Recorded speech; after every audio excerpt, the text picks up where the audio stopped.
అవునమ్మా. అట్లాగే ఈ శరీరంలో మన మనసు మనం ఎవరితో కలిసామో మన చిన్నతనంలో అయోమయంగా అజ్ఞానంగా ఎలా ఉన్నామో ఆ స్మృతులు కొన్ని అయినా ఉంటాయి కదా. అవునమ్మా. అందుకని అవి వాడు దేహానికి విలక్షణంగానే ఉన్నాడు కదా పరమాత్మ.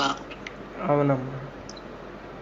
మనసుకి విలక్షణంగానే ఉన్నాడు కదా, చూసేవాడి కింద ఉన్నాడు కదా.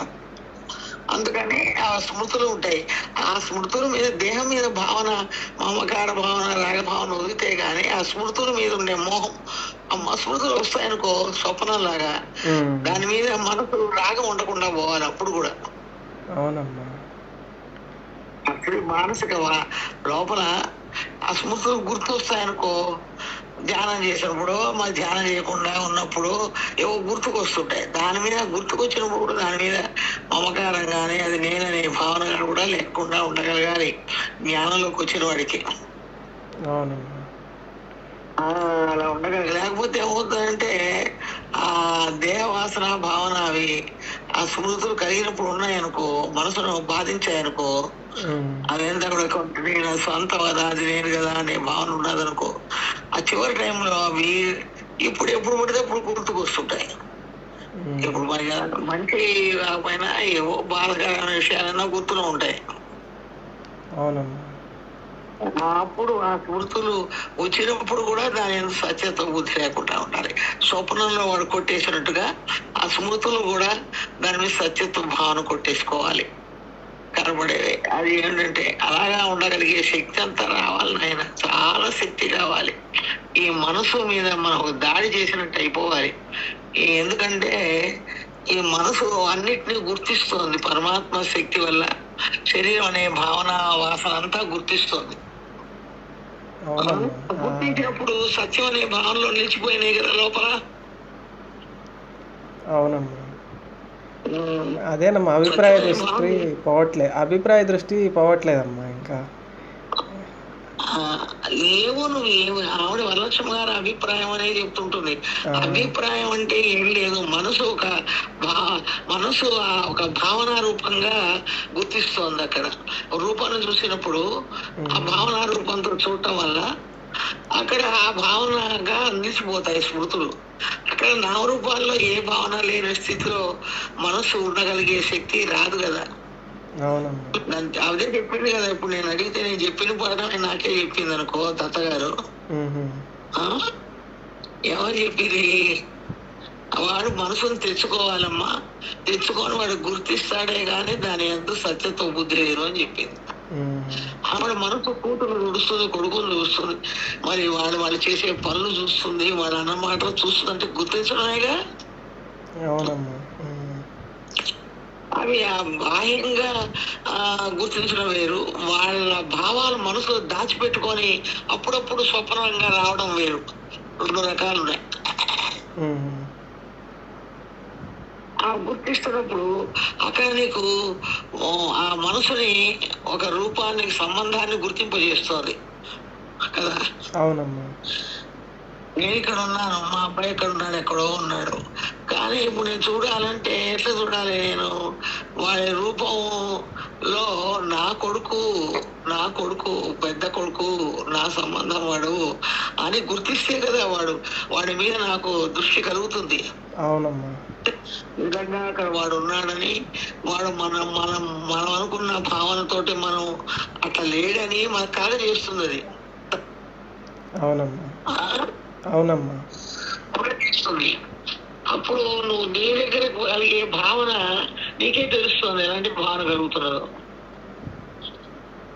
ఇంకా చెప్పాలంటే అక్కడ నా కొడుకు అనేటువంటి దేహవాసన, నేను ఇక్కడ తల్లిని అనే దేహవాసన, ఇవి మనసు సంబంధించినవిగా.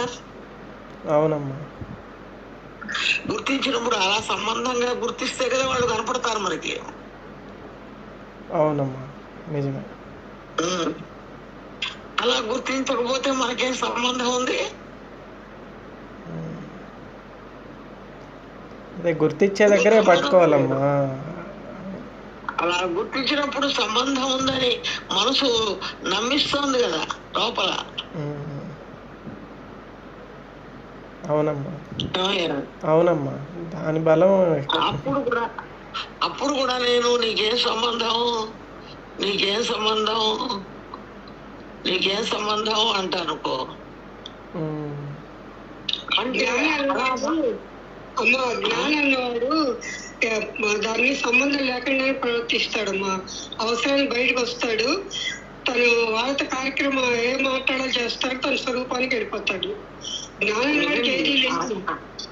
అది చెప్పడం కాదు కావాల్సిన మనకి. నేను ఇక్కడ వాడు మనసు తోచేటువంటిది గుర్తించేటువంటి దాన్ని చెప్తున్నా.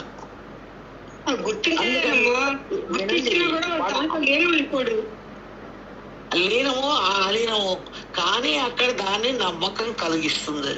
అది నమ్మకం కలిగించడమే వాడు ఆ కాసేపు నా కొడుకే అని నమ్మిస్తుంది.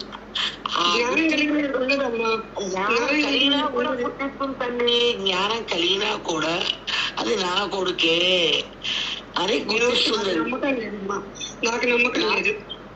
నా కొడుకే అని గుర్తిస్తుంది.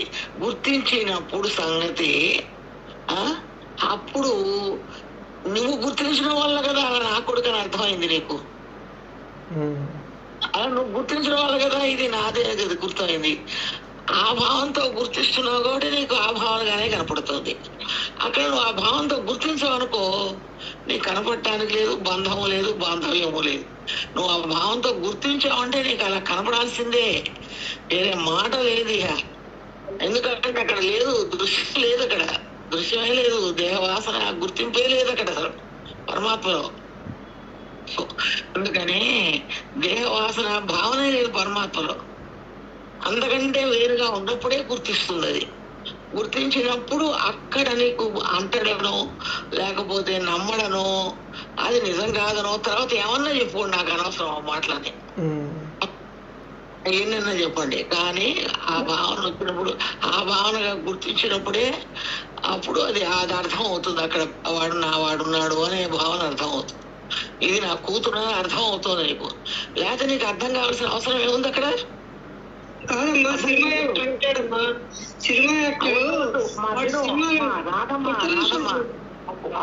సినిమా చెప్పకండి, అది వద్దు, అది చెప్పకండి. నాకు ఉపమానాలు చెప్పండి, నా అనుభవం చెప్తున్నా వినండి. నా అనుభవం చెప్తున్నా వినండి. ముందు నా అనుభవం వినండి. వరలక్ష్మ గారు కూడా అనుభవం కావాల్సింది. కానీ అది జరిగే విషయం వద్దు నాకు ఇప్పుడు యాక్సిడెంట్గా ఈ శరీరంలో మనసును నేను వాడుకుంటున్నప్పుడు ఎలాంటి గుర్తింపులో ఉండాలి నేను, అది నాకు కావాల్సింది. ఇప్పుడు నేను శరీరం ఉన్నది, పరమాత్మ అనే సత్యం నేను ఉన్నాను. ఇప్పుడు ఈ మనసును నేనుగా వాడుకుంటున్నానా, ఇది లేదని వాడుకుంటున్నానా, ఉందనుకుంటున్నానా, నేనుగా వాడుకుంటున్నానా, అసలు నేను లేదని వాడుకుంటున్నానా? నాకు కావాల్సింది అది. అన్ని స్టెప్పులు ఉన్నాయి. ఇప్పుడు వాస్తవంగా అప్పుడు నేను వాడుకోవాలి. వాడుకున్నప్పుడు దాంతో అది నిజం అనే భావన వాడికి లేదు. నిజం అనే అంటే దేహం అనే వాసనే కానిది పరమాత్మనికి ఆ వాసన కూడా లేదు. అలా గుర్తించినప్పుడు ఒక ముఖ్య సినిమా ఎప్పుడో చెప్పాను నేను, ఆ నీతులు ఎప్పుడో చెప్పాను రికార్డింగ్ వాడు ఎంత యాక్షన్ చేసినా వాడు తన స్వరూపం తన సినిమా యొక్క పేరు ఎట్లా మర్చిపోడు. ఇప్పుడు దీంట్లో జ్ఞాని కూడా ఏంటంటే వ్యవహారం చేస్తున్నా కూడా చేయక తప్పదు. వ్యవహారం జీవన్ముక్తుడు తెలుసుకోండి, జీవన్ముక్తుడు వ్యవహారం లేదు. అది చేస్తున్నట్టు కనపడుతున్నాడు అంతవరకే, వాడు చెయ్యటం అసలు. జీవన్ముక్తుడు చదవండి మీరు. జీవన్ముక్తుడు అరుషపీఠంలో పెట్టాను, తర్వాతనేమో ఇక్కడ కూడా పెట్టాను. చేస్తున్నట్టు కనపడుతోంది బయటికి, వాడికి లోపం లేదు. అది నాకు కావాలి. అది వద్దమ్మా, మీరు అవును కాదని వస్తొద్దు. అనుభవంలో ఉండటమే కావాలి నాకు. వాడు ఇట్టా ఉంటాడు అట్టా ఉంటాడని మాకు అనవసరం. మనం ఉన్నామా లేదా, మనం అట్లా ఉన్నప్పుడు సరి అయిపోయింది, ఇక మాట లేదు. అందుకని ఇప్పుడు మనకున్నారు, తల్లి ఉంది, కొడుకు ఉంది, తమ్ముడు ఉన్నాడు, అన్నదమ్ములు ఉన్నారు, అన్నీ ఉన్నారు. లేరని చెప్పు, ఒప్పుకుంటాను. లేరని చెప్పు, అందరు ఉన్నారు.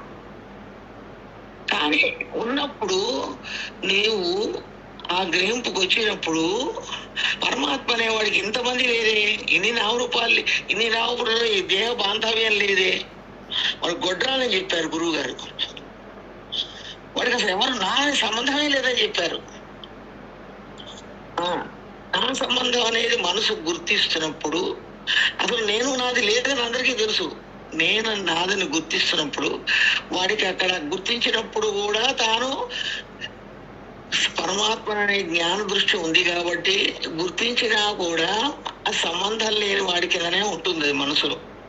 అంతే, ఆ వాసన వల్ల చూస్తున్నాడు. ఆ వాసన లేకపోతే, ఆ భావం లేకపోతే వాడు కొడుకు అనేవాడు కూడా ఉండదు. దేహ వాసన, ఇది తల్లి వాసన, అది కోడల వాసన, ఇది కొడుకు వాసన. వాసన చేతను వాకులో చెప్పు, మనసులో గుర్తించు. అది అది వాడిని తెచ్చినప్పుడే నువ్వు జాగ్రత్త ఉండాలి. ఎప్పుడు జాగ్రత్త? అంతరంలో జాగ్రత్త ఉండాలి. జీవన్ముక్తుడు బాహ్యంగా చెప్పాల్సిన అవసరం లేదు వాడికి. జీవన్ముక్తుడికి అవి ఉన్నా వాడికి లోపల ఏమీ లేదు, ఖాళీ. వాడి సంబంధమే లేదు అన్న తర్వాత బాహ్యంగా సంబంధం ఉన్నట్టు అందరిలా కనపడుతున్నాడు, కానీ వాడి మనసుతో సంబంధం లేకుండా ఎప్పుడో చేసేసుకున్నాడు.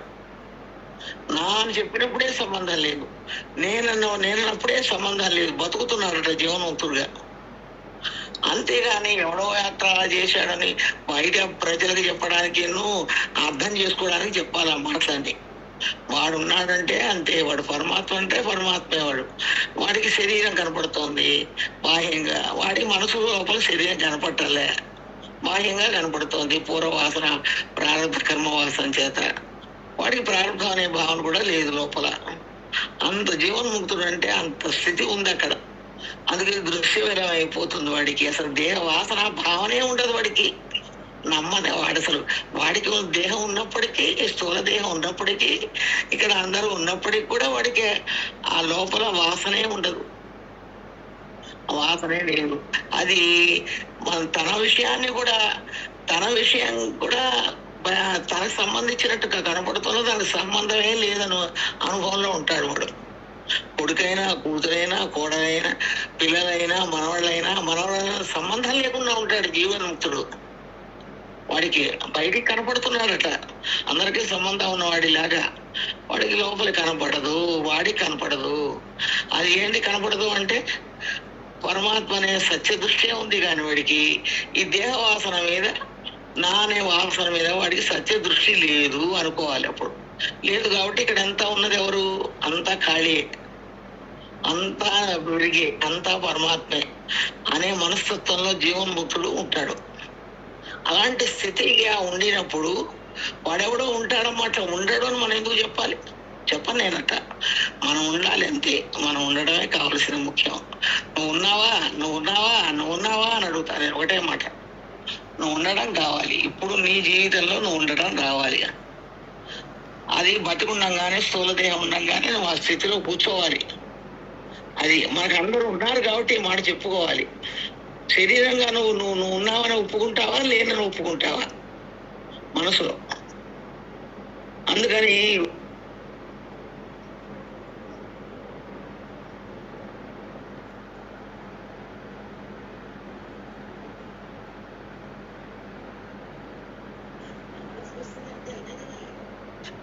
నేను లేని స్థితి అది జాగ్రత్తలో కూడా సమాధి అంటారు. అమనస్క స్థితి. జాగ్రత్తలో కూడా అమనస్క స్థితిలో ఉన్నాడు, జాగ్రత్తలో కూడా సుషుప్తిగా ఉంది మనసు అని అర్థం. అందువల్ల వాడు ఎప్పుడు ఎరుకలోనే ఉంటాడు. అలా అర్థం చేసుకోండి. అంతేగాని మీరు ఉండగలిగితే మంచిదే, మీ అనుభవం ఉండగలిగితే మంచిదే. అందుకని ఎవడో ఉంటాడని మనకెందుకు? వాడు నువ్వు ఉండగలగటం కావాలి. ఇది నువ్వే జీవన్ముక్తుడిగా ఉండు అంతేగాని ఎవడో ఉండడం అనేది వాడు ఉంటాడు వీడు ఉంటాడని ఎందుకు? మనకేమో ప్రవచనాలు కావాలా, పెట్టాలా అంటే వాడు ఉన్న స్థితి, వాడు ఉన్నప్పుడు ఇంకా మాటలు ఏమున్నాయి వాడు ఉండగలగడానికి? అందుకని అంటే ఆ స్థితిలో ఉన్న వాళ్ళ సంగతి అది చెప్తున్నా. సాధనలో ఉంటారనుకో, వాళ్ళకి సాధనలో ఉన్న వాళ్ళకి ఇవన్నీ కూడా అనుభవం లేవు కాబట్టి వాళ్ళకి శరీరాదులు ఎంతో సత్యత్వ బుద్ధి కాదని తెలుసుకున్నారు, జ్ఞానం చేత తెలుసుకున్నారు. కనపడుతున్నా కూడా ఉన్నది అనే వాసనా భావన లోపల విశ్వాసం ఉంది, ఇంకా బతికుంది లోపల మనసు. బాహ్యంగా ఉన్నప్పటికీ మనసు లోపల బతికుంది. ఇంకా మనసు చావలే, అక్కడ బతికి ఉంది. ఉన్న దాని వలే ఉందారు కానీ నిజంగా లోపల వాడికి ఎవరు లేరు, పరమాత్మ తప్పితే. అప్పుడు దుఃఖరాహిత్యం అవుతుంది. అంతవరకు దుఃఖరాహిత్యం కాదు, రాహిత్యం కాదు. సుఖ దుఃఖాలన్నీ ఇప్పుడు ఇవన్నీ రెండు కూడా వాటి సంబంధమే. మనకు మనసు కదిలినప్పుడు సుఖం ఉందా దుఃఖం ఉందా అని మనకి అనుభవంగా గ్రహించగలిగిన వాడు అప్పుడు మనకు తగలటలే, సుఖం తగలటలే, దుఃఖం తగలటలే. అలాంటి స్థితిలో ఉన్నవాడు ఇప్పుడు ఆ మాటకు సరిపోతుంది. వాడికి సుఖం దుఃఖం ఎప్పుడు ఉన్నది? పూర్వవాసం చేతే కదా సుఖ దుఃఖం ఉంది. ఏమ్మా సుబ్బమ్మ గారు?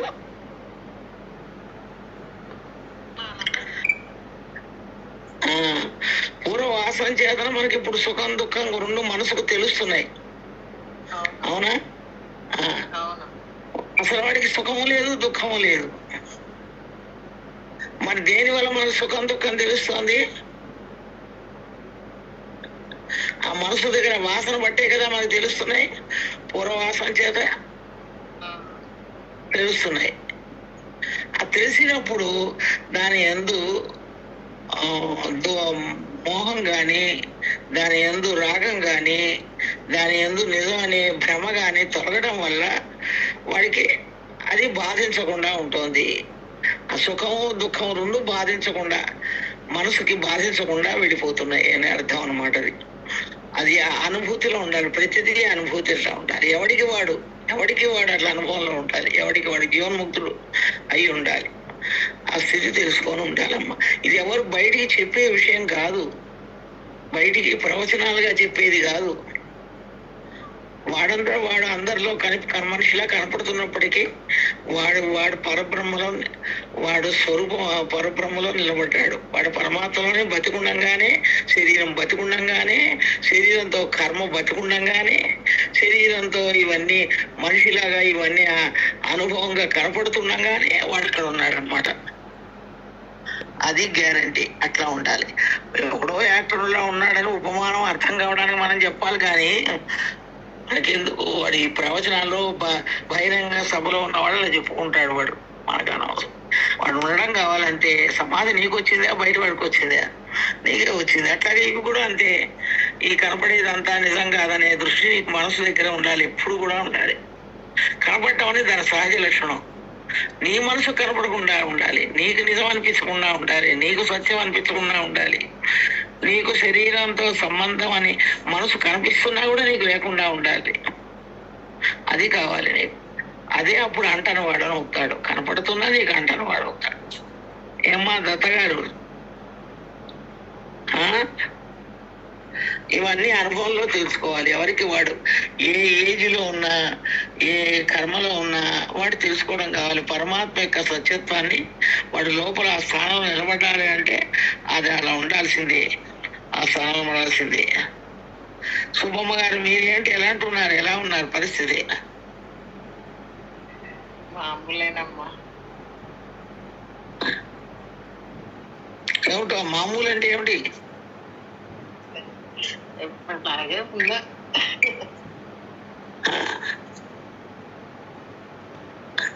మీకు మీరు వినబడాలి కదా, వినబడలేదు కదా. ఏమ్మా? మీరు మనసులో పరమాత్మగా మీరు పరమాత్మగా ఉండి మీ మనసు మీరు శరీరం అనే భావన మీకు వినబడినట్టు కనపడాలి అనుభవంలో. అవునమ్మా, కనపడాలి.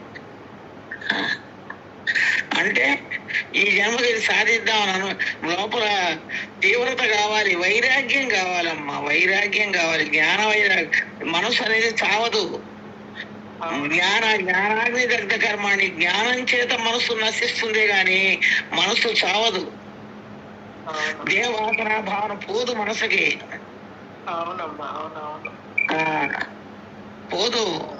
అక్కడ జీవించి అక్కడే సత్యం అని అనుభవించడానికి వచ్చింది. అది అదే సత్యం అని అనుభవిస్తున్నట్టు కనపడుతోంది.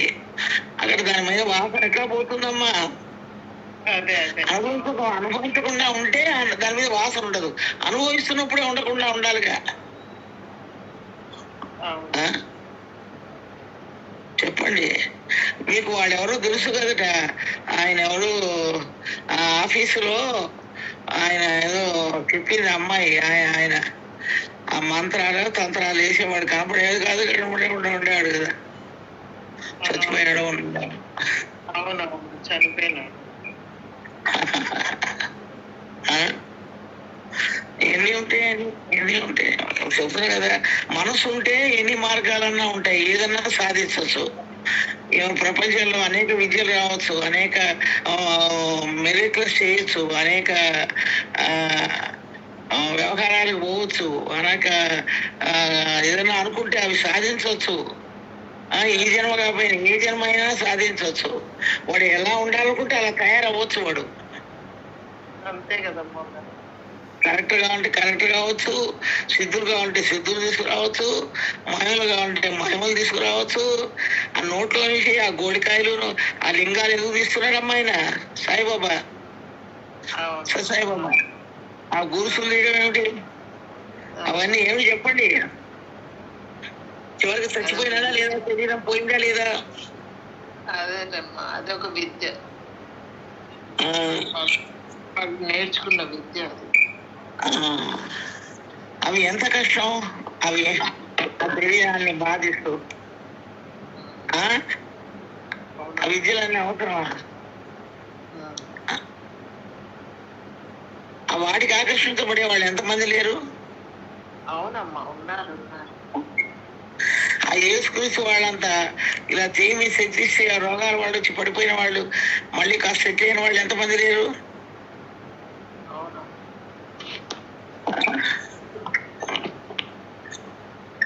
ఎంతమంది ఉన్నారు? లోకం బయట తిరిగితే ప్రపంచం ఎంతమందో ఉన్నారు, అవునా కదా? ఉన్నారు చాలా మంది. చాలా విద్యలు ఉన్నాయి, రకరకాల విద్యలు ఉన్నాయి, రకరకాల మనుషులు ఉన్నారు. హోమాలు చేయడం ఏమిటి, అవన్నీ ఎగరడాలు ఏమిటి, ఎన్ని రకాలు ఉన్నాయి. ఆ బూడిదలు పూసుకోవడం ఏమిటి, ఆ శవాల మీద తిరగడం ఏమిటి, అవన్నీ కూడా ఎన్ని రకాలు. వాడు ఎలా అనుకుంటే అలా వచ్చాడా లేదా? వచ్చాడమ్మా. వాళ్ళు ఏమనుకుంటే అది చిన్నప్పటి నుంచి ఆ ప్రాక్టీస్ తోటి వాళ్ళు ఆ విద్యను. ప్రాక్టీస్ కాదు, ఈ జన్మలో వాడు వచ్చాడు అంటే అలాంటి మనసు వేసుకునే కదా వచ్చాడు. ఇప్పుడు మనం ఏం మనసు వేసుకొచ్చాము చెప్పండి.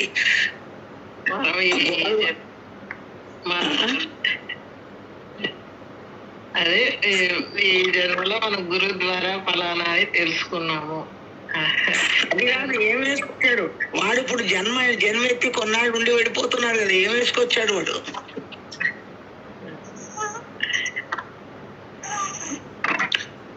చెప్పండి. గురువు ద్వారా వాడు తెలుసుకోవడం వల్ల తర్వాత సంగతి. వాడు వచ్చాడు కదా.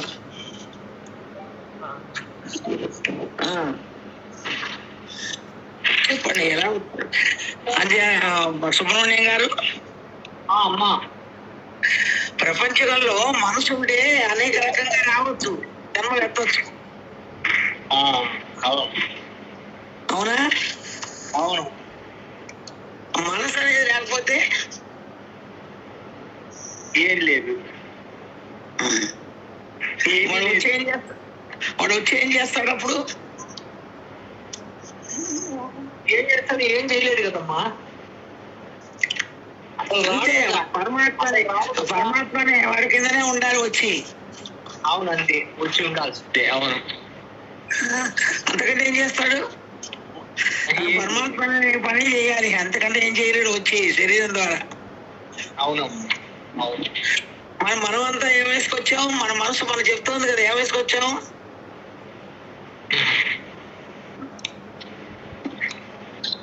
చెప్పండి.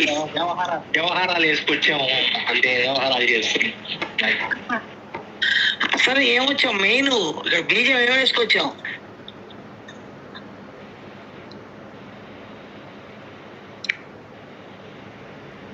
ఏం వేసుకొచ్చాము? సాధన చేసి పరమేశ్వరుడి ఇది పరబ్రహ్మ స్వరూపం ఐక్యమైపోవాలని వచ్చాం. అసలు ఎలా వాడు వచ్చినప్పుడు ఆ జ్ఞానం లేదు కదా. లేదు, అయినా కింద జన్మల్లో చేసిన సాధన వల్ల వచ్చి ఉంటాం. అట్లా ఆ సాధన చేస్తున్నా, ఆ సాధనే చేయడం కాదు కదా, ఆ సాధనే లేదు కదా వీడికి. ఇప్పుడు ఎలా వచ్చాడు, ఏ కారణం ఎలా వచ్చాడు వీడికి?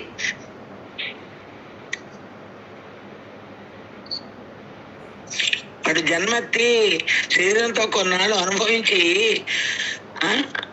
కనపడి మాయమైపోవడానికి వచ్చాడు కదా. ఏ కారణం చెప్పండి నాకు.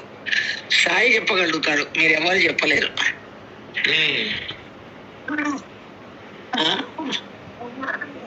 వాళ్ళ దెబ్బకు పారిపోయిందా సుబ్బమ్మ?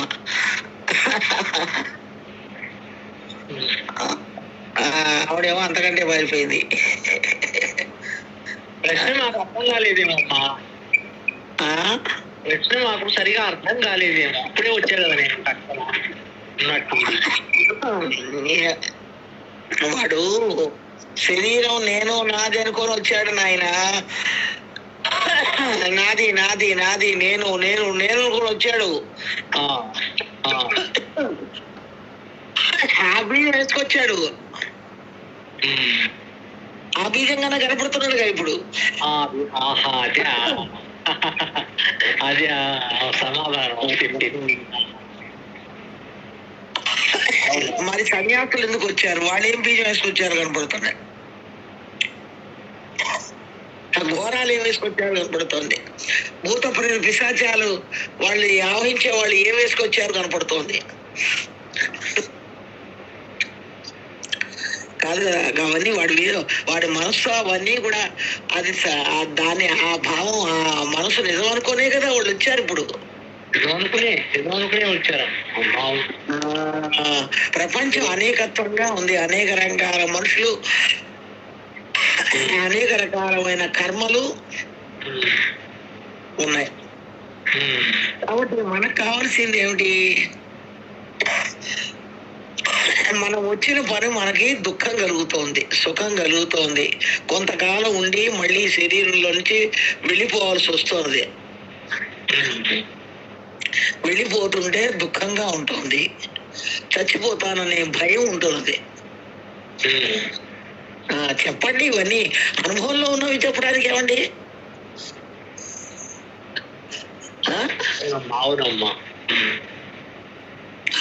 వాడి అనుభవంలో ఉన్నవే కదా ఇవన్నీ కూడా. అవును, వాడు పరమాత్మ కోసమే వాడు పరమాత్మ కోసమే వస్తే, పరమాత్మ అనే జ్ఞానం ద్వారా జీవించడానికే వచ్చిన వాడు పరమాత్మగానే వస్తాడు కదా ఇక్కడికి. మనసు, భావము, వ్యవహారము, లోపల అనుభవం అన్ని దానికినే వస్తాడు. పరమాత్మ కావాలని అందరూ అనుకుంటారు, కానీ వాడు వచ్చిన పని అందుకోసం వస్తే వాడు ఆ పనే చేస్తాడు. ఇప్పుడు మనం వచ్చామంటే ఎవడే పని కింద వచ్చాడు తేడతెల్లం అయిపోతుంది.